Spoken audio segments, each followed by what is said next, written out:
Thiruvananthapuram Neyyattinkara CPM-ൽ chairperson സ്ഥാനത്തെ ചൊല്ലി തർക്കം.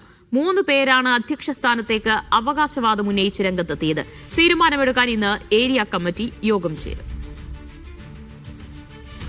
വിജിൻ വായാന്തോട് വിവരങ്ങൾ നൽകും. വിജിൻ, ചെയർപേഴ്സൺ സ്ഥാനത്തിന് അവകാശവാദം ഉന്നയിച്ച് ആരൊക്കെയാണ് രംഗത്തെത്തിയിട്ടുള്ളത്? ദിവ്യ 26-ന് സത്യപ്രതിജ്ഞ നടക്കാൻ ഇരിക്കെയാണ് CPM-ൽ ഈ നെയ്യാറ്റിൻകര ചെയർപേഴ്സണെ കണ്ടെത്താനുമായി ബന്ധപ്പെട്ട വലിയ തരത്തിലുള്ള തർക്കം ഇപ്പോഴും തുടരുന്നത്. മുൻ ചെയർപേഴ്സൺ WR ഹീബ, ഒപ്പം തന്നെ അലി ഫാത്തിമ, മഞ്ജു രാജേഷ് എന്നിവരാണ് ഇപ്പോൾ അവകാശവാദം ഉന്നയിച്ച് രംഗത്തെത്തിയിട്ടുള്ളത്. നേരത്തെ മഞ്ജു രാജേഷിന് സാധ്യത ഉണ്ട് എന്നുള്ളതായിരുന്നു വിവരങ്ങൾ പുറത്തു വന്നത്. എന്നാൽ മഞ്ജു രാജേഷിന് ചെയർപേഴ്സൺ ആക്കാൻ പോകുന്നു എന്ന വിവരം പുറത്തു വന്നതോടെയാണ് മുൻ ചെയർപേഴ്സൺ WR ഹീബ ഇക്കാര്യത്തിൽ തനിക്ക് ചെയർപേഴ്സൺ സ്ഥാനം വേണമെന്നാവശ്യപ്പെട്ട് ഏരിയ കമ്മിറ്റിയെ സമീപിച്ചത്.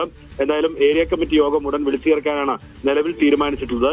അതിന്റെ അടിസ്ഥാനത്തിൽ ഏരിയ കമ്മിറ്റി യോഗത്തിൽ എടുക്കുന്ന തീരുമാന പ്രകാരം മുന്നോട്ട് പോകാം എന്നുള്ളതാണ് നേതാക്കൾ തമ്മിൽ ഇപ്പോൾ ധാരണയായിട്ടുള്ളത്. എന്തായാലും വലിയ ഭൂരിപക്ഷത്തിലാണ് കഴിഞ്ഞ തവണ നെക്കാൻനെക്കിന് വിജയിച്ച നെയ്യാറ്റിൻകര നഗരസഭ അത് ഇത്തവണ വലിയ ഭൂരിപക്ഷത്തോടെയാണ് LDF പിടിച്ചെടുത്തത്. അതിനുശേഷം ഇപ്പോൾ ചെയർപേഴ്സൺ സ്ഥാനത്തേക്ക് ആളെ തീരുമാനിക്കാൻ കഴിയാത്ത പ്രതിസന്ധിയിലാണ് നിലവിൽ CPM ഉള്ളത്.